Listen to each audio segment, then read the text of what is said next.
Très bien, écoute, on va enchaîner par un exposé du professeur Sarah-Gaspard qui va nous parler du traitement des pollutions par les pesticides. Je vous remercie.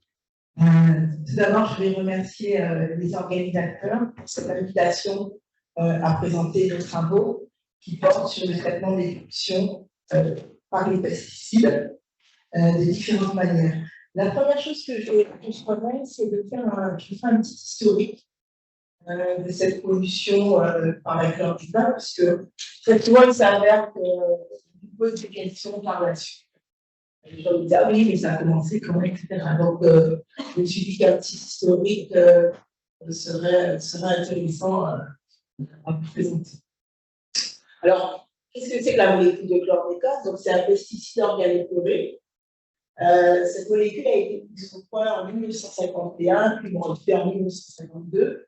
Elle a été ensuite commercialisée en 1958 et utilisée sous le nom de Clépol. Donc, elle a été plutôt synthétisée dans le Delaware, aux États-Unis, et à Oakwood, donc en Virginie. Alors, elle a été utilisée essentiellement pour lutter contre le criquet, le thorifort, la pomme de terre, dans le piège à phare, pour lutter contre les larves de scarabée du tabac, la vie, les agrumes. Et c'est à partir de 1972 qu'elle a été utilisée dans les bananeraies antillaises, donc pour lutter essentiellement contre le champignon du bananier que vous voyez là-haut, et donc qui avait un impact négatif sur le pont de bananier. Alors donc on a pu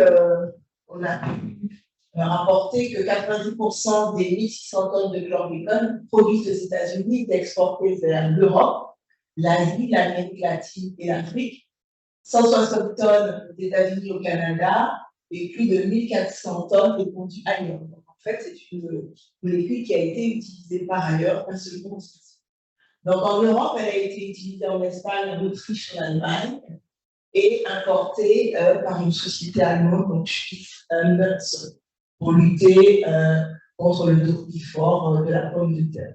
Donc, un sous-produit qui s'appelle le tropane a aussi été employé. Elle a été utilisée aussi en Côte d'Ivoire, au Cameroun, en Jamaïque, au Panama et aussi au Honduras. Et en 1981, donc on avait pu calculer 120 tonnes avaient été utilisées au continent. Donc voilà un peu le trajet de cette molécule, donc finalement, qui a été utilisée dans de nombreux pays. Donc, bien qu'il apparaisse qu'elle soit beaucoup utilisée, donc quand on fait étudier aux Antilles françaises, mais finalement, ça paraîtrait qu'elle a été utilisée bien ailleurs. Donc, avant les années 80, donc, jusqu'aux années 90, on trouve pas mal de publications parlant de cette molécule aux États-Unis. Alors, à partir des années 70, on constate de graves défaillances dans l'usine de poêle. Et donc, on va observer que les employés de cette usine ont des attaques neurologiques, qu'on va appeler le syndrome du Képol, avec des incoordinations motrices, des troubles de l'humeur, de la mémoire récente, des mouvements anarchiques et oculaires, et aussi des modifications vesiculaires.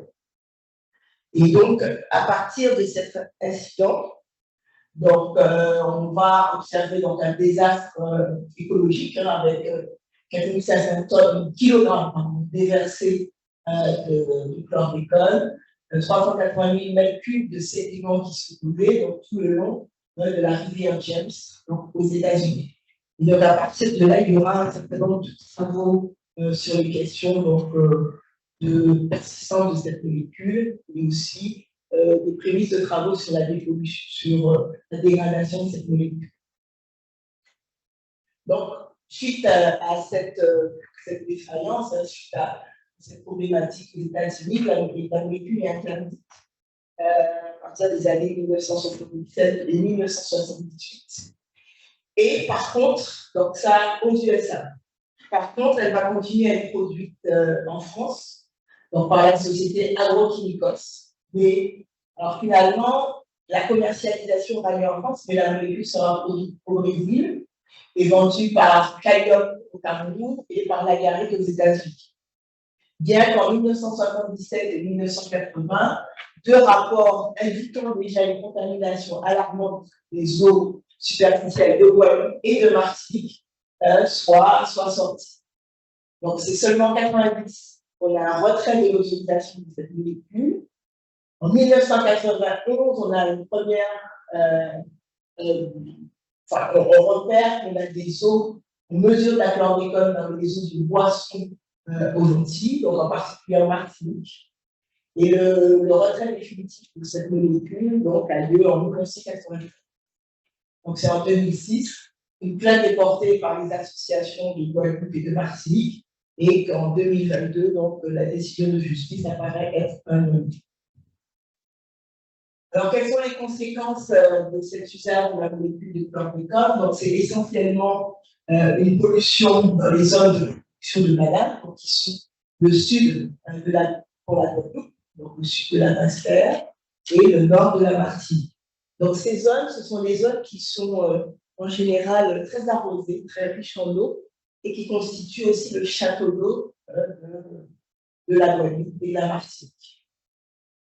Alors, une première étude va sortir en 2009 et indiquant que la pollution par cette molécule aura une durée de jusqu'à pratiquement 700 ans si aucun traitement de dépollution n'est appliqué.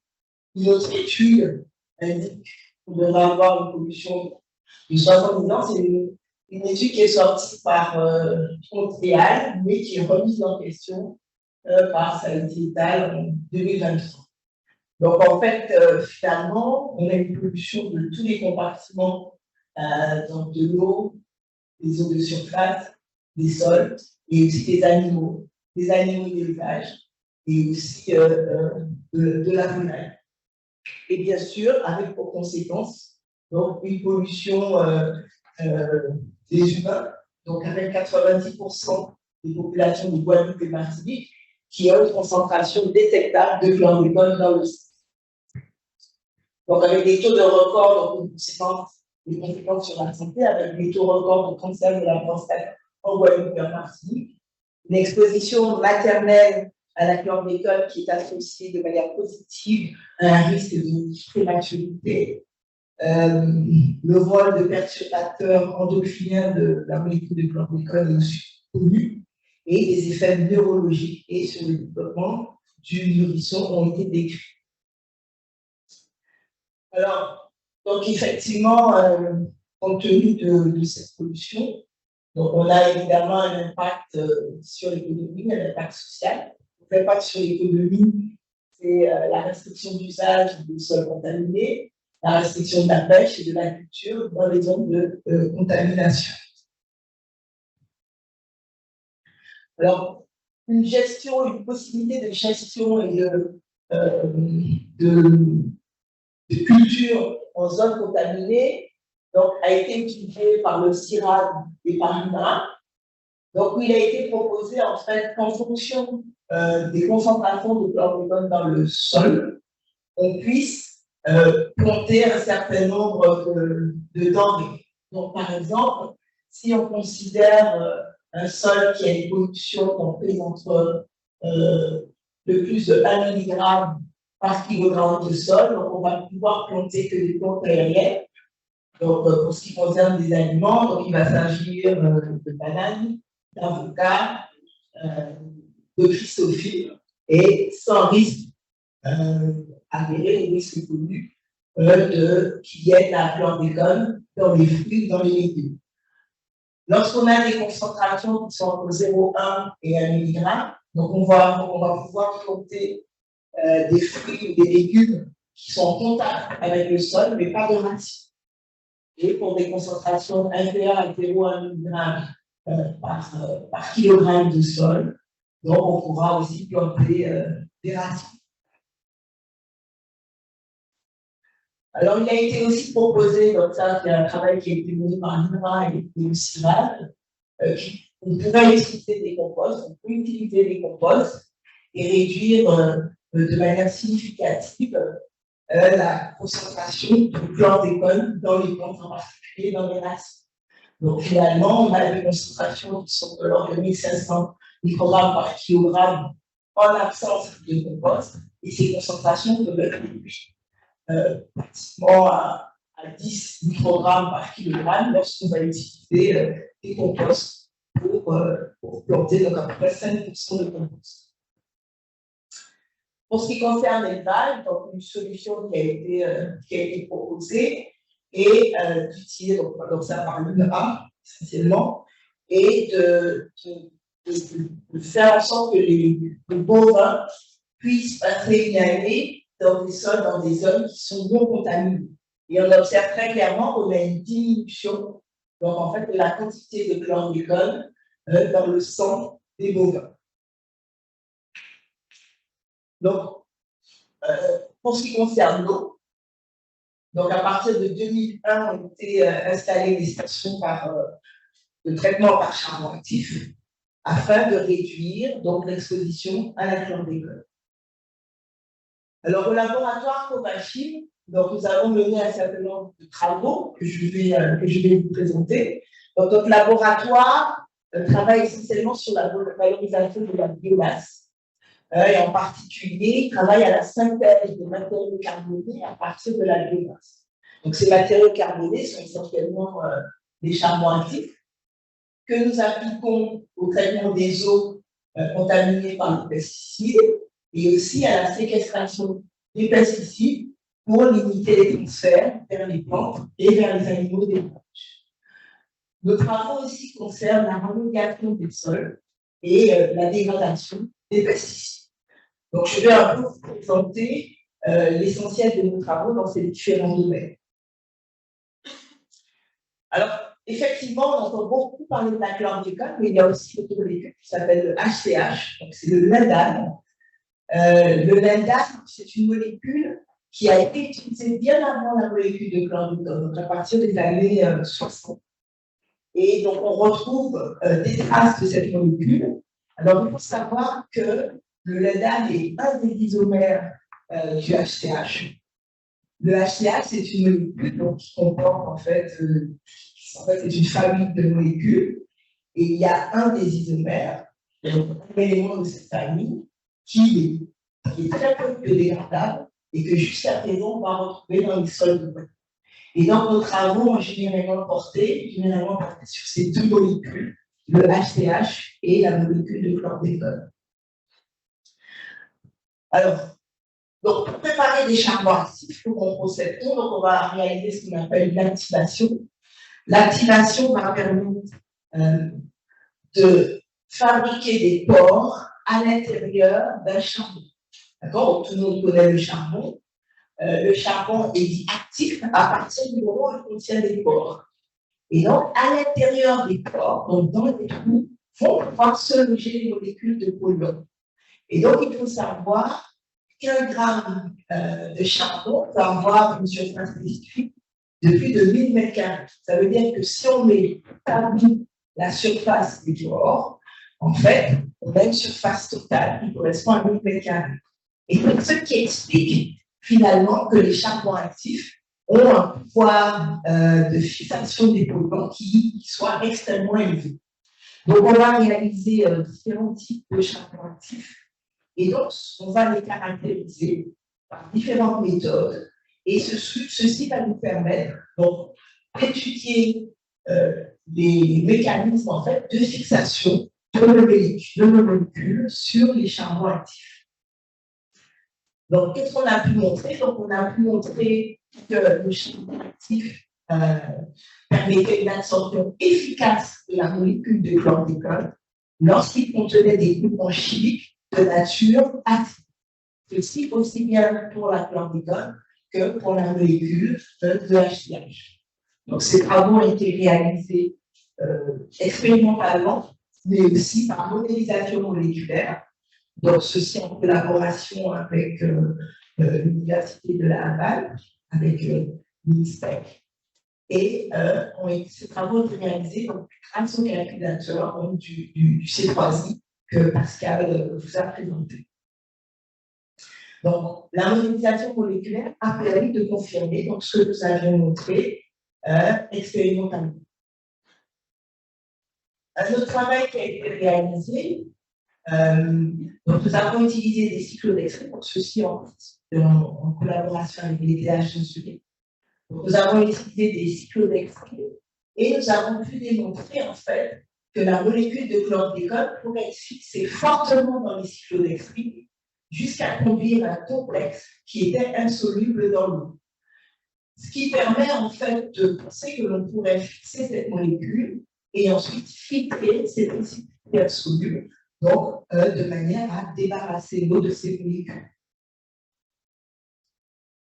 Un autre travail qui a été mené aussi concerne la dégradation de la molécule de chlordécone par un vitamine B12. Et nous avons montré, donc en fait, il était déjà connu que la vitamine B12 était capable de dégrader la molécule de chlordécone. Donc là, c'est un travail qui a été publié dans les années 70 aux États-Unis. Et donc, nous avons montré que l'on pouvait fixer la vitamine B12 sur un charbon actif, préparer un matériau hybride, et que ce matériau hybride fixait beaucoup plus efficacement la chlordécone et dégradait plus efficacement la chlordécone que lorsque la vitamine B12 était libre dans l'eau. Ce qui permet d'imaginer que l'on pourrait aussi dégrader la chlordécone contenue dans les charbons actifs après le traitement de l'eau en utilisant la vitamine B12. Alors, la structure de l'intermédiaire majeur de dégradation est détectée. Donc, vous voyez, il s'agit d'une molécule avec 5 atomes de chlore. Donc, la chlordécone, on a 10. Donc, ce qui est pas mal, c'est qu'on a enlevé 5 atomes de chlore. Et ensuite, on a la structure de cage que l'on connaît de la molécule de chlordécone est ouverte.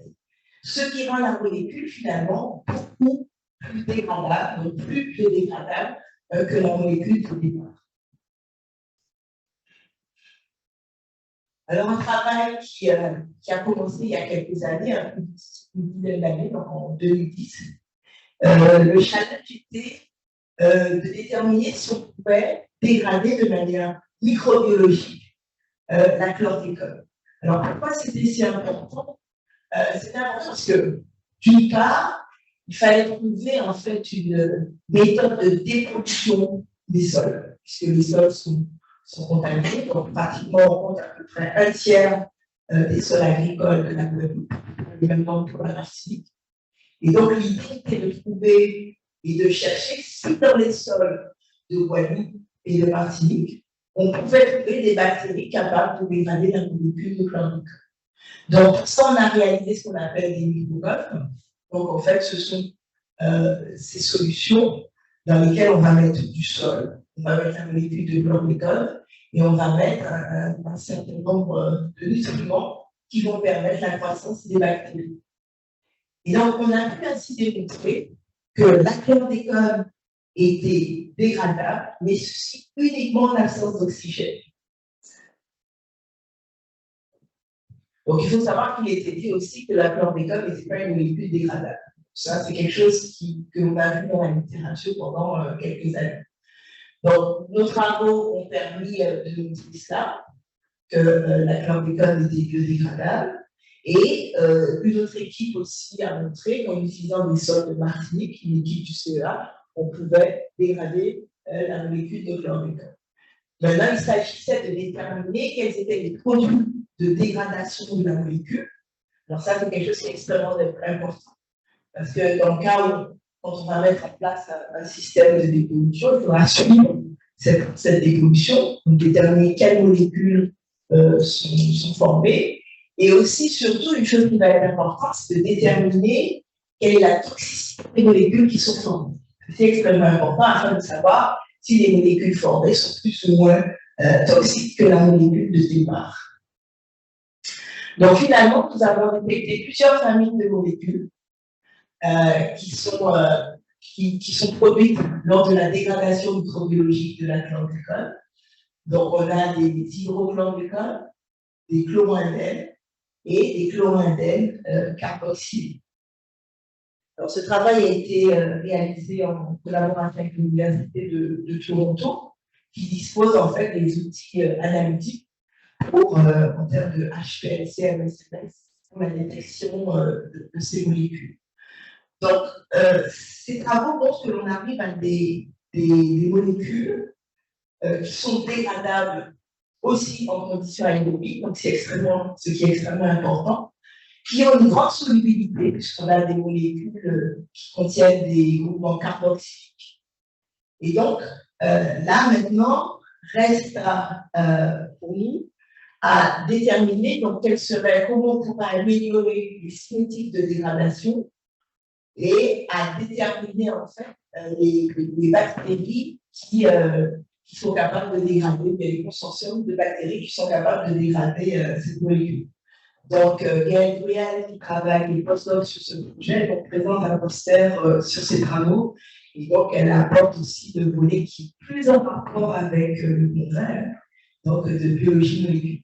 Parce que nous sommes des chimistes, et donc, elle arrive pour renforcer l'équipe avec ce domaine de biologie nucléaire qui est extrêmement nécessaire sur les projets de pollution. Donc, nous avons aussi travaillé sur la dégradation aérobie du HCH. Donc, comme je vous l'ai dit, le HCH, c'est aussi un pesticide qui a été utilisé à peu près à la même période que la molécule du chlordécone. Et nous avons pu démontrer aussi qu'il existait des bactéries de ce type Pseudomonas qui étaient capables donc, de dégrader les molécules de HCH. Et ceci dans les sols de voiture. Alors, un autre volet de notre travail a été l'utilisation de biochars et de charbon actifs pour limiter le transfert de la molécule de chlordécone. Donc là, on arrive à des travaux qui sont finalement un petit peu plus appliqués. On travaille en collaboration avec l'INRA de Nancy, et où l'objectif a été de déterminer quelles seraient les propriétés des charbons actifs qui permettraient que l'on puisse retenir la molécule de chlordécone dans les sols. Alors, quel est l'intérêt de ceci? Il faut savoir que les composts se dégradent au bout d'une année ou de 2 années, on n'a plus de compost. Alors que le charbon actif, c'est un charbon qui va se dégrader finalement très lentement. Et donc, ceci va permettre en fait de séquestrer donc, nos molécules. Et donc, on a préparé les différents charbons actifs, aussi bien à partir de noix de coco. On a travaillé aussi à partir de sargasse. Et en fait, on a pu démontrer, donc là, au bout à droite, que l'on pouvait préparer ce qu'on appelle un biochar de sargasse, et que ce biochar de sargasse retenait 80% des molécules de chlordécone contenues dans les sols. Donc, ce qui était un résultat extrêmement intéressant, parce que finalement, ce biochar, ce qu'on appelle un biochar, c'est quelque chose qui est de plus en plus à la mode. C'est un matériau qui est obtenu par une étape de pyrolyse. Donc, on n'a pas réalisé en plus de la pyrolyse une activation, donc on réalise juste une pyrolyse. Et finalement, on observe en fait que 80% des molécules de chlordécone, ça ce sont des études menées en laboratoire, que 80% des molécules de chlordécone obtenues dans les sols ne sont pas transférées, donc ne sont pas libérées, et donc sont retenues sur les biochars. Donc finalement, suite à ce travail donc, qui a été financé dans le cadre d'une ANR qui s'appelle l'ANR Musica, nous avons mis en place une nouvelle ANR qui est l'ANR Pyrosahara, où là, on travaille en collaboration avec une entreprise qui s'appelle LSP, qui a mis en place un four micro-ondes solaire. Donc ça, c'est tout à fait intéressant aussi, puisque c'est pyrolyse solaire. Et donc, on est en train de rechercher les meilleures conditions en fait, de fabrication de charbon actif à partir de ce four à pyrolyse, de manière à pouvoir limiter le transfert de la chlordécone dans 2 types de sols. Donc, c'est des sols orthosols et multisols, plutôt riches en matière organique, et de manière à limiter le transfert vers les animaux d'élevage. Donc, ça, c'est l'objet du projet Pyrosahara qui est en cours et qui montre des résultats tout à fait encourageants. Donc, pour le moment, donc on a optimisé la synthèse du biochar en faux micro-ondes de laboratoire. Les conditions de synthèse ont été transmises à l'entreprise qui est en train de se charger de fabriquer un charbon actif qui ressemble à celui que nous avons mis, que nous avons synthétisé en laboratoire. Donc, en fait, ici, vous voyez un peu les conditions de synthèse en four micro-ondes. Alors, je vais conclure. Tous ces travaux sont courts et se poursuivent. L'idée, c'est d'arriver à les mettre en place sur le terrain. Là, ce sont des choses qui sont en cours, qui sont selon moi en bonne voie. Donc, en fait, jusqu'à présent, on a pu préparer des matériaux carbonés à partir de biomasse locale qui peuvent être utilisés pour la séquestration des pesticides. On a pu démontrer qu'en termes de possibilités de décontamination, que l'on pourrait utiliser des bactéries contenues dans les sols de produits. Donc, nos perspectives, comme je l'ai dit, c'est l'étude de la dépollution microbiologique en site pilote, l'étude de la séquestration des pesticides aussi en site pilote. Et on a un nouveau projet qui date de 3-4 ans, qui est de la mise au point d'une technique de détection rapide de la molécule de chlordécone. Je vous remercie de votre attention. Donc, je remercie les différentes personnes participant à ces travaux. Et aussi, je vous remercie de votre attention.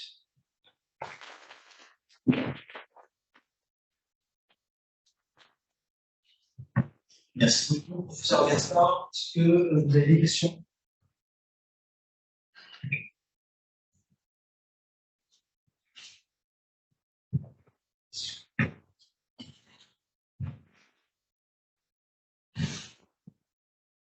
Bonjour, merci pour la présentation. C'est une question toute simple. Il y a beaucoup de perspectives et beaucoup d'attentes avec toutes ces innovations. Donc, c'est de savoir les priorités. Vers quoi on va en premier? Alors, la priorité, c'est la séquestration. Alors, pourquoi la séquestration? Donc, en fait, parfois, les gens parlent de dépollution pour la séquestration. Parce que ça nous semble, à la fois la séquestration et la dépollution. Je vais expliquer comment. Parce qu'en fait, la séquestration va permettre de fixer la molécule dans les sols. D'accord? La dépollution, elle, c'est de la dégradation microbiologique. En laboratoire, on sait faire. Mais pour le moment, en fait, faire de la dépollution des sols, c'est quelque chose qui va nécessiter quand même pas mal d'ingénierie et pour lequel il va falloir pas mal de temps. Alors que la séquestration va nécessiter juste si on peut parler ainsi, que l'on fasse un épandage de charbon sur les sols. Et ensuite, on pourra aussi bien planter des denrées alimentaires que ces sols pourraient être utilisés aussi par les animaux d'élevage. Donc ça, c'est quelque chose qui, pour moi, peut être mis en place dans les 5 ans à venir. A priori. Maintenant, sur la partie dégradation microbiologique et dépollution, je pense qu'on est dans une échéance beaucoup plus longue. Et donc, souvent, on nous pose la question, on nous dit, oui, mais comment on devenir ces charbons? En fait, quand on saura dépolluer les sols, je pense qu'on pourra aussi dépolluer ces sols dans lesquels on aura utilisé les charbons. Et donc, on est dans une échéance qui est quand même beaucoup plus longue. Arriver à faire une dépollution déjà en laboratoire avec ces bactéries que l'on aura finalement réussi à mieux connaître, ces consortiums bactériens que l'on pourra optimiser, ça, c'est l'étape à court terme, qui est dans le cadre du postdoc de Gabriel actuellement. Et puis ensuite, pouvoir transposer les connaissances que l'on aura eues en laboratoire à un site pilote. Ça, c'est ce qui arrive et qui arrivera, je pense, dans les 8-10 ans. J'espère.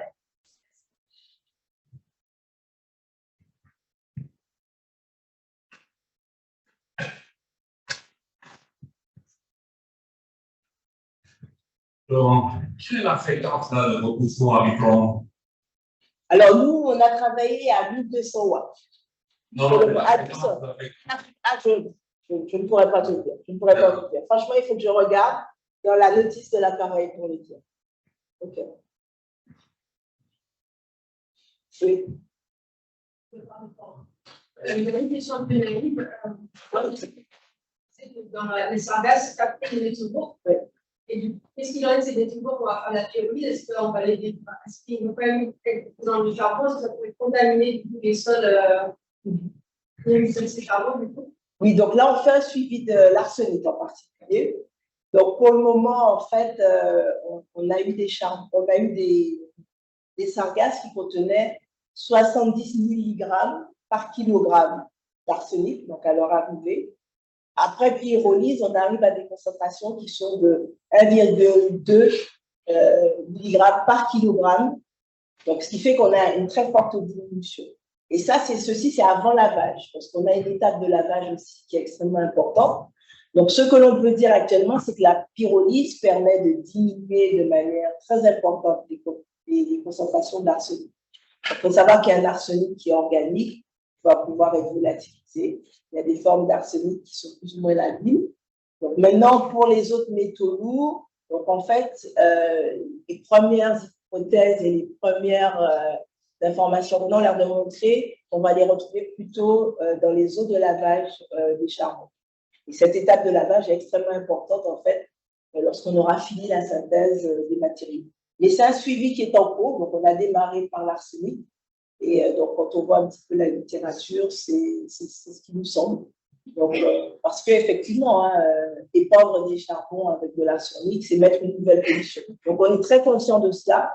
Et donc, on fait toutes ces études de suivi du devenir de l'arsenic depuis la matière première jusqu'à la synthèse des charbons et leur lavage. Question?